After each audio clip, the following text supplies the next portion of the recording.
Okay, I get it. Make the Italian guy from Jersey review the Mafia game. Well, I'm going to tell you what my daddy always told me. There ain't no Mafia.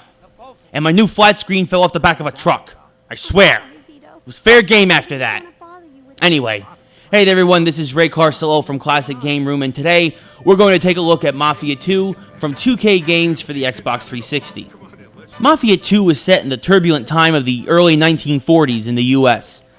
Many men are serving overseas in World War II, some by choice, and others by ultimatum. Our main protagonist of the game, Vito Scaletta, falls into the latter.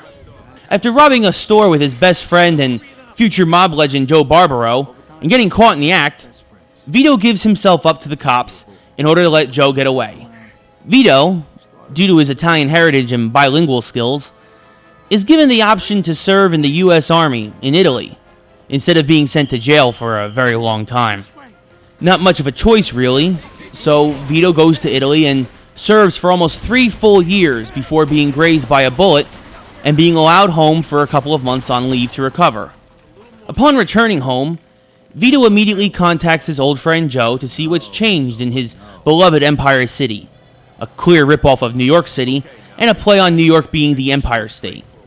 Once Joe realizes that Vito is going to be sent back to fight, since neither of them know the war is only a couple of months away from ending, Joe knows a guy who can get Vito some release papers. By morning, Vito's commitment to the US Army is gone, and he now has to figure out how he's going to earn a living. At the behest of his mother, Vito is implored to stay away from Joe and find some honest work. But Vito's family owes a loan shark a large sum of money, and the only way to make cash fast back in those days is to do some shady business. Vito talks to Joe, and soon, Vito and Joe are on the fast track to organized crime.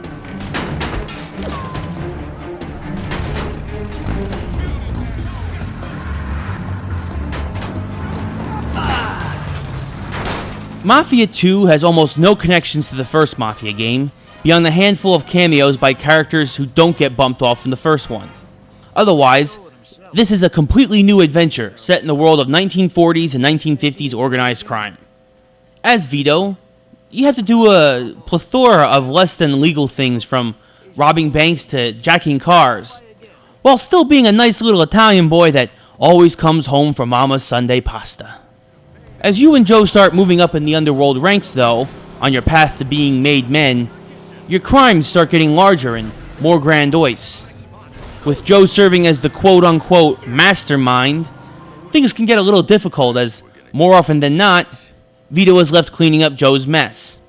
Either way, if you're successful, as Joe puts it in the game, your champagne dreams will come true while it seems you've only got beer pockets. Mafia II feels like you're in 1940s and 50s New York, from street layout and car design to even the music and news being played on the radio.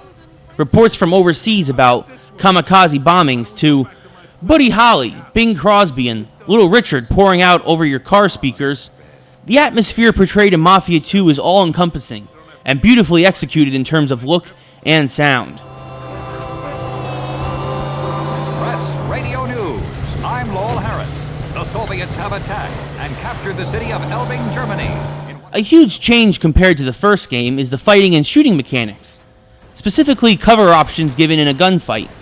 Being able to duck and take cover like in most modern third-person shooters is a fix to one of the first game's largest critiques. On top of this, a bevy of guns current to the time period makes for some interesting firefights. There are a few things more satisfying than clearing a room of your rivals out with a classic Tommy gun. Another awesome addition to the game is that there are now collectibles scattered about the game's 15 missions. Specifically, vintage Playboys, including pictures of centerfolds that you can actually look at. This, folks, is definitely not a game geared for little children, and the M rating should be heavily enforced. This is a great incentive that definitely ups the replay value for the single-player driven experience. The only real problems I experienced with Mafia II is that it plays out like a mobster movie, which is actually awesome, but movies are short, and, well, so is this game. 15 missions should only take you about 10 hours to complete, even on hard, and most of them are mundane tasks that don't involve any fighting. Just move some item from point A to point B. Whether that item is a dead body or money that needs to be laundered is a different story. The missions definitely go with the plot, but they're simple and quick for the most part. Overall, if you want to get a real feel of what it was like to be a 1940s mobster, I think that this is as true an experience as you could get without actually having lived back then. The authenticity, coupled with a huge sandbox experience, makes this an awesome looking third-person shooter. But a lack of gameplay variety and length makes this a very highly recommended rental, but not necessarily a purchase. That's